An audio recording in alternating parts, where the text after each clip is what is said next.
আমি মৌমিতা মুসলিম। আমি ফুটাঙ্গি সমবায় সমিতির একজন সদস্য। দীর্ঘদিন যাবত এখানে নিয়োজিত আছি। এখান থেকে 2 বার আমি লোন উত্তোলন করছি, করে আমার নিজস্ব ফিশারির কাজে আমি ব্যয় করছি। কিস্তির পাশাপাশি আমি 2 ধরনের সঞ্চয় নিয়মিতভাবে চালিয়ে যাচ্ছি।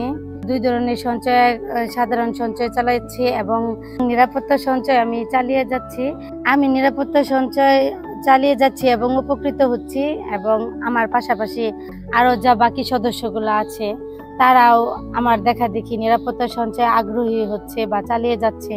তারা উপকৃত হচ্ছে এই আশায় যে ভবিষ্যতে আমারও এই সুবিধাগুলো হবে, যেমন আমার বাচ্চাদের বা আমার ছেলে মেয়েদের পড়ালেখার ক্ষেত্রে আমার উপকৃত হবে। আমার হঠাৎ কোনো অসুস্থ টাকার প্রয়োজন, আমি এখান থেকে নিয়ে উত্তোলন করে আমার সমস্যা সমাধান করতে পারবো। তারপর আমি আমার কৃষিকাজের ক্ষেত্রে সার বীজ আমার প্রয়োজন, সেই ক্ষেত্রে আমি এইখান থেকে নিয়ে করতে পারবো। আমার বাহ্যিক কোনো চিন্তা দ্বারা করতে হবে না। এই সুবিধাগুলোর জন্য আসলে আমরা সবাই একত্রে নিরাপত্তা সঞ্চয়টা চালিয়ে যাচ্ছি বা উদ্যোগ নিয়েছি।